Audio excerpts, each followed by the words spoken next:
For those of you who don't know me, my name is Ranger Kerry, and tonight we're going to be talking about land and why land is important to us, or not important to us, but why pioneers came across vast expanses of land to actually get to this wonderful place that you are sitting in right now. Now, when we think about why people want land or why they want to go places, we think about our own reasons. And so when we're thinking about the pioneers and talking about the pioneers, I'm not going to stand up in front of you and spit out a bunch of facts and figures about how the pioneers came here and how many miles it took or anything like that. This is going to have a little twist to it, because tonight I'm going to ask you why, if you lived back in the 1800s, why you would come to this area, and to have you think of the reasons and the things that you might take and why you would want to come to this wilderness that was known as the Ohio country. So why did people move? Have any of you moved before? If you've moved before, or even if you've known somebody who has moved, why did they move? Jobs. That's usually one of the number one things. Schools. Restlessness. Change of place, right? Adventure. Okay. A smaller or bigger house. Smaller or bigger house. Okay. Smaller or bigger land, right? Now, when we think about those pioneers who came here back in the 1800s, why did they come here? A lot of people will say that they came to form something better for their family. What does that mean? Better agriculture. Better agriculture, to being able to sustain your family without relying on others. So when we think about all these things and all these brave people that came to this area, we have to wonder ourselves if we would be as brave. So what we're going to do tonight is we're going to ask you, what would you take? Now remember, as you're setting out, we're on the farthest reaches of the Connecticut Western Reserve. This is wilderness. About the only way to get here are through improved Indian paths. So they're not any really good roads. And you do have your dry erase boards, correct? Okay. We're going to pass out some markers, and I'm going to ask you, what would you take? We're at the end of the 18th century, before Ohio has become a state. We've got fertile land out here. We've got ready water. The Indians knew this. It's a wonderful place to come to, but it's densely wooded. Take a look around. How would you get through this? There was a saying back there then that a squirrel could jump from treetop to treetop all the way across the state without once touching ground. So with this in your mind, you're getting ready to come west to the Ohio area. What would you take with you? If you'd like to work in a little group, that's fine. I'm going to give you just a few moments to write down what you would take on this journey. If you didn't get a marker, group up with somebody because you've just become a family. Yes. And is it one item or? Several. Let's just take several items. That's a good one. I want to get you thinking of what you would take. Seeds. a little bit about this stuff, I guess. So what you want to do is you want to bring the tools that will allow you to make whatever you need, including other tools. So the first things I think of always are a knife, an axe, if I can get, saw. That's actually got brought over more often than not. Some people brought the tools to the forge because that was important. People are really thinking about this. We were talking about it too. Remember, this is the 1800s, so you have a wagon that you're taking all of this stuff in. Okay. Problem is, when you get here, you do. I would take, I thought of axes first. I'd take a gun. Yeah, well, absolutely. There isn't much We'd all like to take several. the East Coast Good point. and the Ohio And I would take spare wheel for you. cooking utensils, cooking pot. Good point. I have a question. Harry? How do we get the wagon through the trees? How do we? Carefully. That's what you have to figure out. Yeah, you float a boat down the Ohio. Now, we do have some Indian trails, remember that, but they're not, they're very rough. So as you drag a wagon. To share a little bit, let's see how well prepared you pioneers are. Well, we came up with tools, Tool, saws, axes, shovels, carpenter tools, okay. plows, seeds, firearms, powder and lead for them, cattle, oxen, and mules for draft animals. They're really ready, they're ready to go. I got a big truck, no And- problem. Cloth to make clothing on. Yes. Excellent, excellent. You're well prepared. We added like a lantern or something for light, soap for dishes in the body. Something to drink out of. A Yeah. horse. Not like a horse to drink out of. Some, but like, and some kind of first aid or medicine or whatever was available. guns, lots of guns. Okay. What if you were starting out and you went to try and get some of the basic medical supplies? And I said to you, we have all these people leaving, I have nothing left to give you. I'll probably Would you just still die. leave? Probably. Yeah. You'd learn the herbs, what herbs you could use. Okay, Yeah. okay, okay. I'd wait. Well, it depends. If you were older, you wouldn't, but if you were younger, you figure you could get away with it. Yeah. I took the assumption I'd be on my own. Oh, excellent. Okay, out in the middle of nowhere. Okay. A lot of people don't go to the middle of nowhere as a group. So, as a single person out there, gun with ammunition, axe, knife, flint and steel. Excellent. Boy, these people are well prepared. Okay, over in this area here? Somebody said seeds already. Oh, Pretty seeds. much everything was, Yes. I thought Okay. of those. And I said a spare wheel for my wagon. Spare tire. Good plan. Spare tire. I like a spare tire. Exactly. What if you're looking to buy a wagon to come out here and there are none to be found? Can you So get enough good your pack horses? choice would be to just go on foot. Learn how to Would you go? There was so many variables, it would depend, possibly. Depend what I was trying to get away from over here. How about the time of the year? Would be a variable that would, Spring, lots of rain, but if you start out too late, warm clothes. warm clothes. Okay. Anybody over here? I had like pots, dishes, things to cook with. Eyeglasses, if you have a vision problem, which I do obviously. I have Bible, books, warm clothing, bedding, Okay. so. Okay. When you're really pressed for weight and how big your wagon is, what would you leave behind? Of all of those things that you mentioned. That's classic. A lot of books. A lot of books. But the Bible would go. The Bible would go, and that probably was very true. Anybody over here? One more? I gotta remember Just that. writing utensils and paper in case I need to make a map or leave notes or something like that. Okay, that's interesting.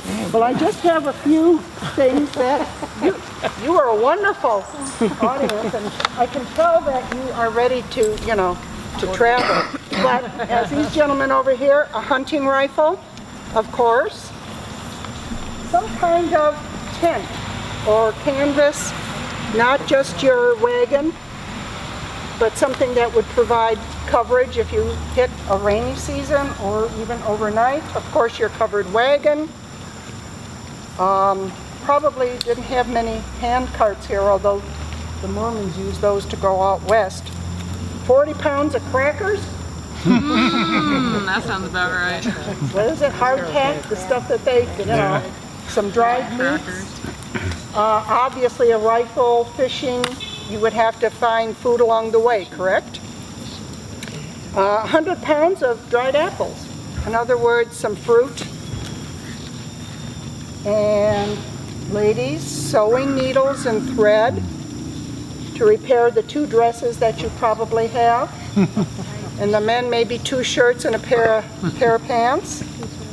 Our gentlemen, again, a handsaw, an axe, fire starting equipment. Because when you're coming out here, you have nothing. And when you get here, you have nothing. So you have to clear the land, the seeds to begin planting, probably bringing along maybe some chickens, hopefully a cow or a goat for milk, an axe, surveying equipment, a compass. You had to know where you were living. Oh, we got, as I said, chickens, some dried beef, maybe a couple tins of tea. Coffee would be a real luxury. Dairy cow tied up to the back of your wagon. And if you were lucky enough to have some coffee or to cook over an open fire, a big kettle, usually 1-pot meals, pretty much. Okay, so I think you did pretty well. So you would probably survive. Maybe. Until winter. Thanks, Sue. So in 1785, it was basically from one of the treaties that was made with the American Indians. In 1785, the Treaty of Fort McIntosh, and then again in 1795 with the Treaty of Greenville, made the Cuyahoga River the western boundary of the United States. So people got Ohio fever. They wanted to come from everywhere because there was land here. And even though it was wilderness, they really, people wanted land, and they wanted it for many reasons. Some wanted it for religious freedom, because in Ohio, the charter for Ohio becoming a state, you had religious freedom. Some wanted to come because of a change of place, like this gentleman over here said. Okay? Some just wanted the land to sustain their families. People like Moses Cleveland, David Hudson, Birdseye Norton, all came to this area to make their name. And they did. Cleveland, Hudson, Norton, all of these places that are around us. But there's one problem with all of this. Being a pioneer was not easy. I mean, we've talked about it when you're making your list, right, of all the things that you needed to take. But it was really not easy for women. Some of the things you might question as a woman. Am I going to be able to feed my family? Where are we going to sleep? Am I going to have any of the conveniences that I had living in the city or living in a town? What about medicine? You were talking about medicine. What if your family got sick? So all of these things were going through women's heads back when they would come to Ohio back in the early 1800s. There's one woman that I'd really like you to listen to her story. Oh my goodness. Never in a million years did I think anyone would be out on this trail today. Oh, forgive me. I'm Mercy Hale.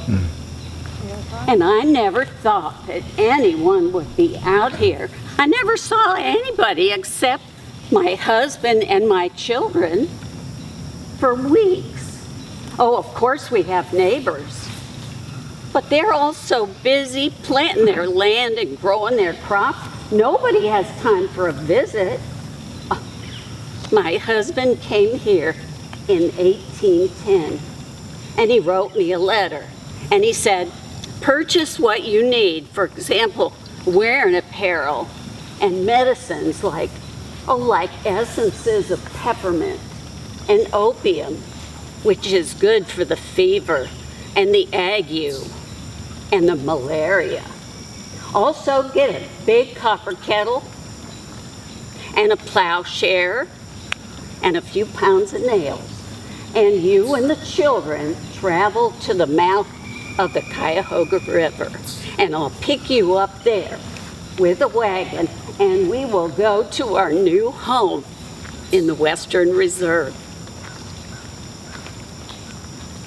He even petitioned the county seat in Ravenna to make a brand new road so we wouldn't have to travel on those horrible Indian trails that we did all the way through New York.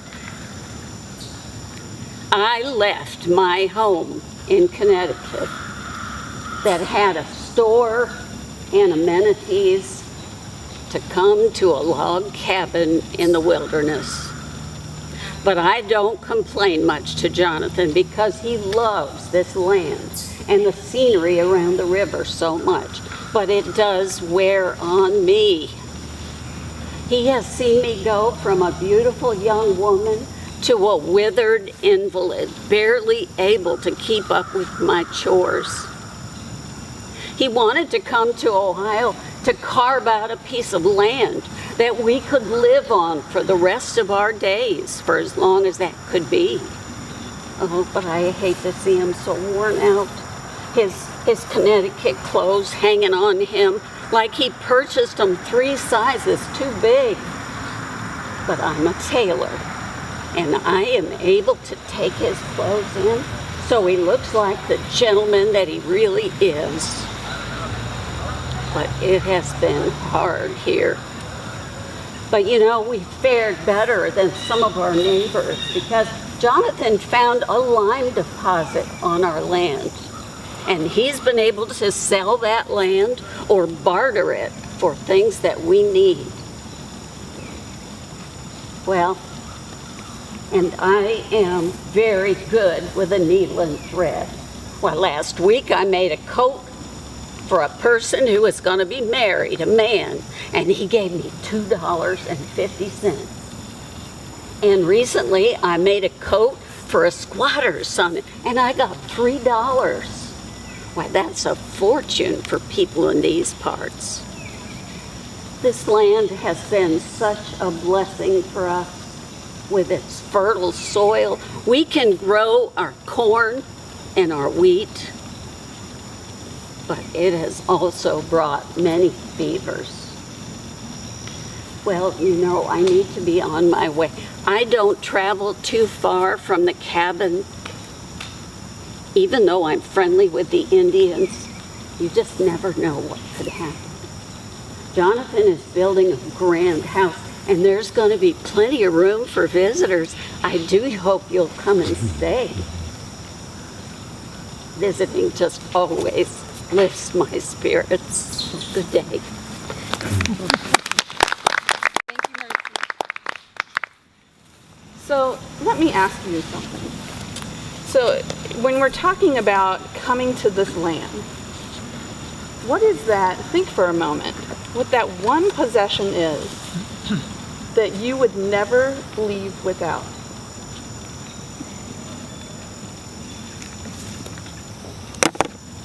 Does anybody want to share what that one possession is that you would never leave without? What was? A knife. A knife? Would it have personal meaning to you? No, functional. Functional. Okay. Anything personal?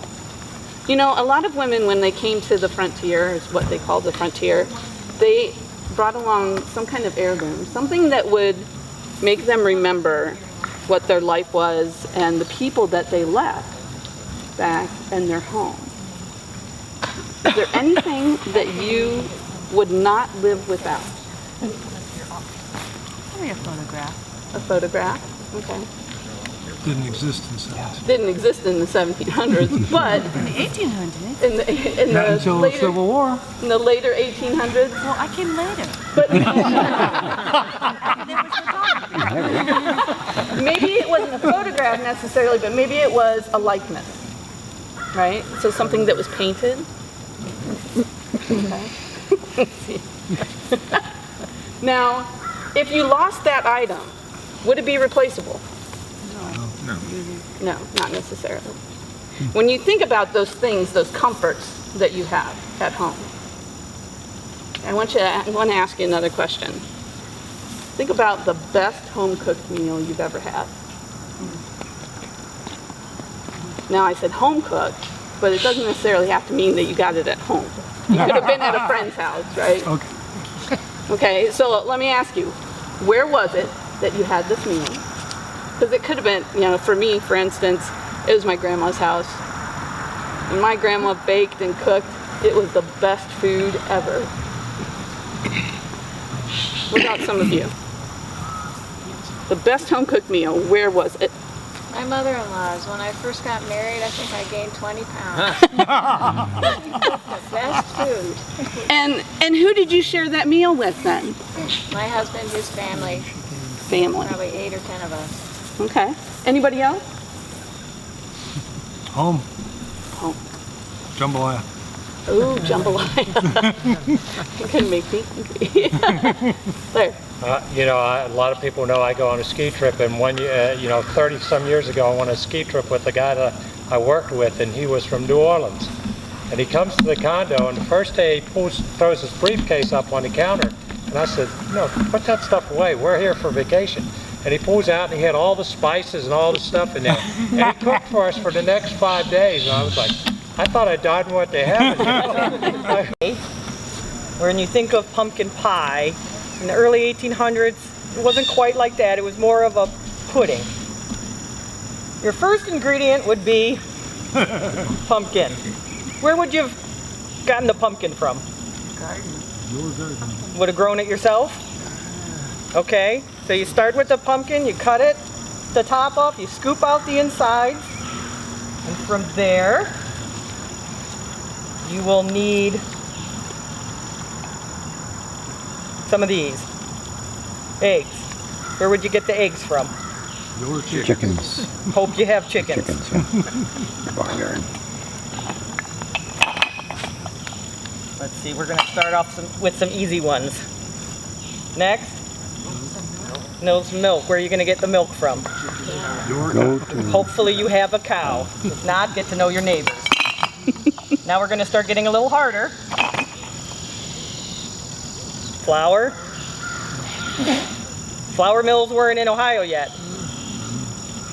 How'd you get your flour? You had to grind your own grain. Yep. Hope you're growing wheat. It would have been wheat flour. Or get to know your neighbor. This one's a little tough. Sugar. Any ideas? There was maple syrup. You could have possibly used that. Honey? Honey, possibly. Or You have to traded for it. cross your fingers and trade for it. Yep. There was a few trading posts. Hopefully they had sugar. Now this one's a little hard to see, but it is. Oh, We'll take your word. it's butter. I'm gonna try and open it. It'll just make a mess. So, butter From a cow. takes a long time to make. So you would have to plan ahead. It's not like today where you can think, oh, I'm gonna make me a pie in 30 minutes. You would have definitely had to have this ready the night before. Now this is rose water. Water, but they would have put actual rose petals in it and let it soak overnight, get a little sweeter, just for some little more taste. And then we have some spices. And the spices are missing, just like at a regular general store. We would have had cinnamon. Probably would have to trade for that. Nutmeg, Spices were rare, a luxury. If you could find them, you cherished them. And then they had one that we don't use today called mace. And mace was actually produced from the shell of the nutmeg. We don't really use it anymore today. But here, get to the good stuff. Would have been everybody's favorite.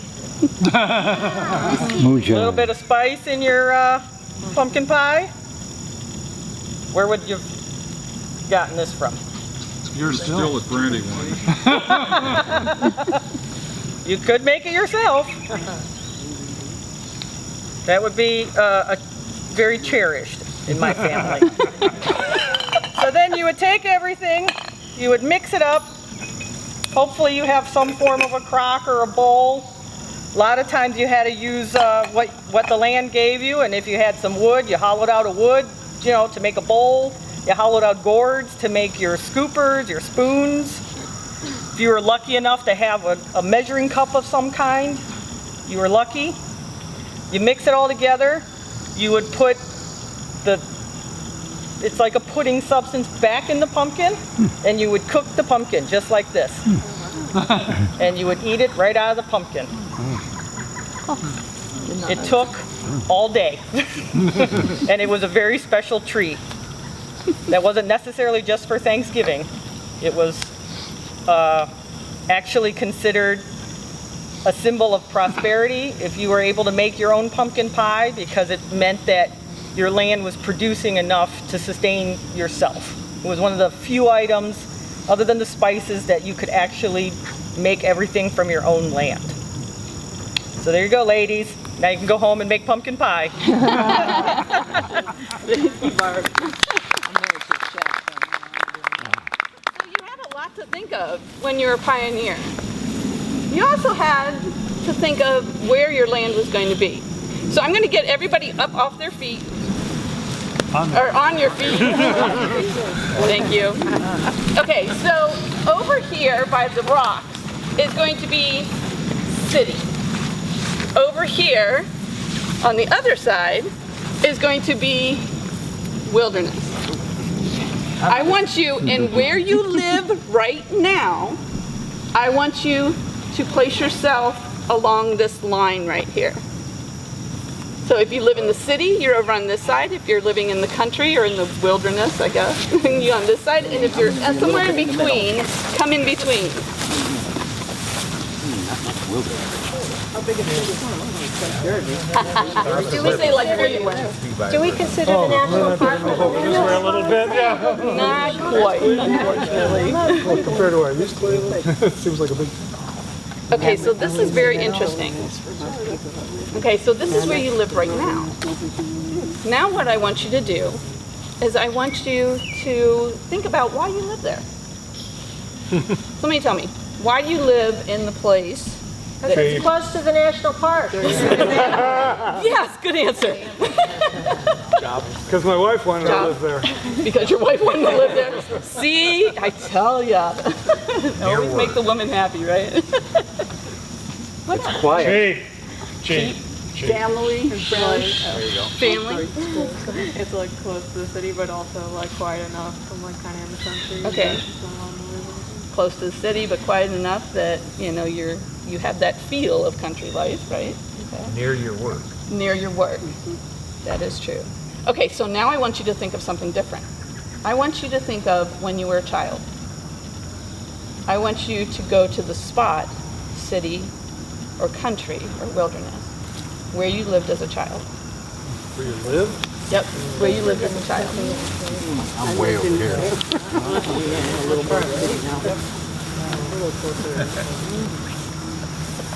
Interesting. So when I was 11, I moved to the country club. Oh, there you go. So you can hop from one to the other.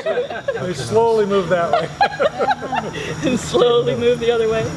Okay, so when you were a child, did you have dreams of living in a certain place?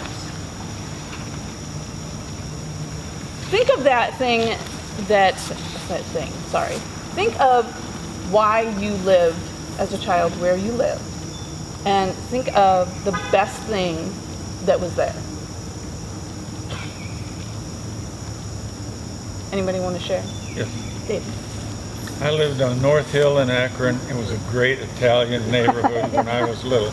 I'm not Italian, but you could walk through that neighborhood and smell. I mean, it was just fabulous. All right. Nice. Anybody else? Yeah. My parents lived in Cleveland, here in Buckeye Road, and they always dreamed of being out in the country. So they moved out to Newbury, and we lived on a dead-end road, and behind our house was like 3 miles of nothing, just woods. So it was great. So lots of place to experience, right? Very cool. We lived where we lived because my father loved the park system in the valley here. We lived right on San Run Metro Park, or what is San Run Metro Park today. And he used to, we weren't allowed to watch television, so he'd kick us out of the house because there were 7 of us. And he says, go in those woods and find me something. So he was pretty much the reason I am the way I am today. That's a good memory. Yeah. I'm going to turn it around. Oh. I lived in the city because it was convenient for my parents' work. Okay. We lived right behind a Benjamin Moore paint factory. Right. I can't tell you how often I wanted to be on that side of the group. Yeah, think about that sense of place, right? And it's like Stephen was talking about, that sense of place that Now, has your idea of where you wanted to live changed over time? No. No. For some, no. For some, yes. Why do you say yes? I used to really want to live like in New York City, so I wanted to go to NYU and be like a fashion photographer, but now I want to live like in the middle of nowhere, away from people as much as I can. So, there you go. I just really like peace quiet. Yeah, so maybe at times our idea has changed, maybe they haven't. As we get older, maybe our ideas get a little bit different. I know when I was little, I thought that 15 acres of land and woods and everything was the best because I grew up on a farm. Now, I don't live on 15 acres of land. I live on an acre of land because that's all my husband would let me have, So when we think about all the different things and think about those pioneers and those brave people coming to a wilderness, it really makes you think on why they did it. And so, it is with the national park. They came to this place. They came to this place just like you came tonight. Maybe for different reasons because, you're coming to see a program where they were coming to live. But as we're listening to the owls in the back and the pileated woodpeckers, what a wonderful place to be. Thank you very much.